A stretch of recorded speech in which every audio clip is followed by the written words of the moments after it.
Home Depot faces a boycott after it's alleged it's involved with ICE operations. The Trump administration has called mass migration an existential threat, and some refugees could be revetted in a stricter immigration crackdown. I'm Dan Gooding, and this is what's happening this week in immigration.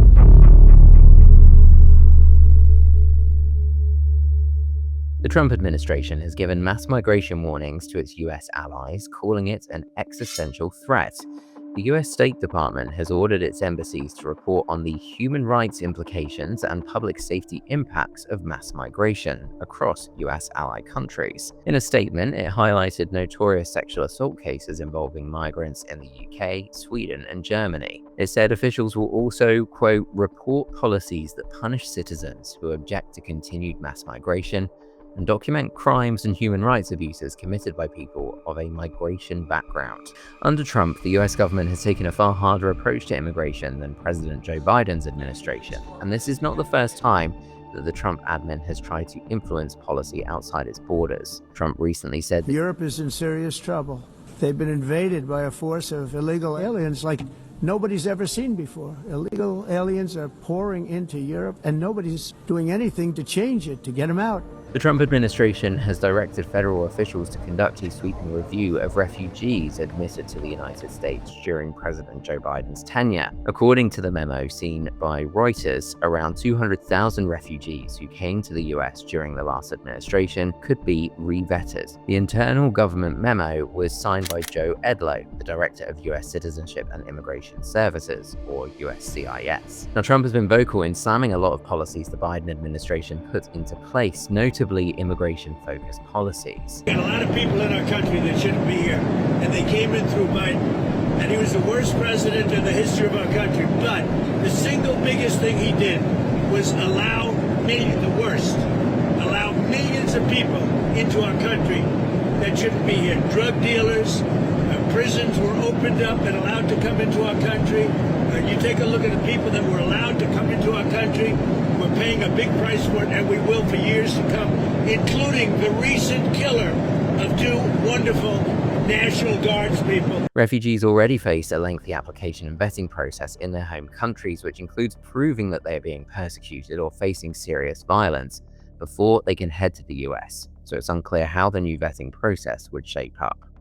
Calls have been made to boycott Home Depot after it got caught up in the backlash surrounding ICE.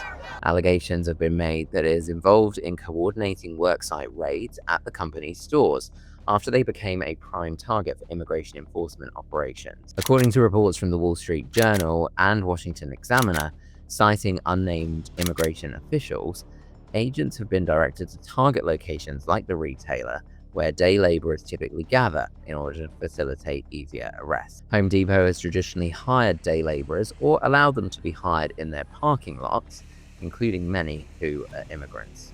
And this has led to protests at the stores, with calls from those involved for the company to safeguard individuals targeted by the raids.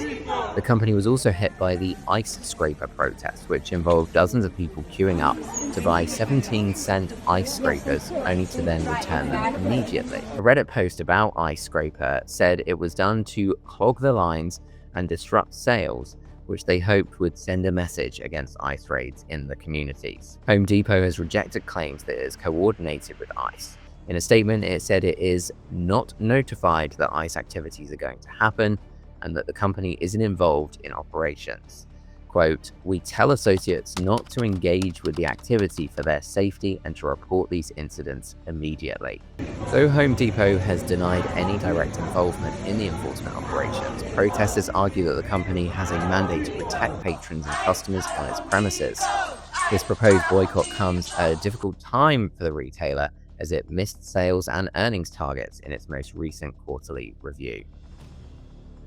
And one quick update on legal immigration changes. The Trump admin has taken another step forward in rolling out its Gold Card visa program. The program aims to grant US residency to wealthy foreign nationals. The visa program has been a key focus of the Trump administration, aiming to attract highly skilled workers and substantial foreign investment to the United States.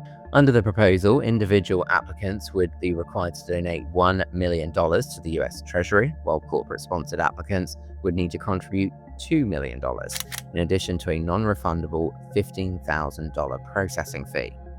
The administration has also outlined a third tier, a $5 million platinum card option that would allow an individual to spend up to 270 days a year in the United States without becoming subject to US tax on foreign income. The Gold Card program faces considerable legal uncertainty, with some experts warning that the executive branch may be exceeding its authority. So, while Trump and his team continue to seek out foreign talent by equating that with people who can afford to pay hefty application fees or invest hundreds of thousands of dollars, those who came to the US over Biden's term as refugees have an uncertain future in the country, as do those trying to find work on a daily basis in Home Depot parking lots. The contrast has been stark for immigration advocates who warn that the White House's approach risks America's growth by cutting off those who have sought to come to the US to build a better life for themselves and their families, as well as contribute to the communities that they find themselves in.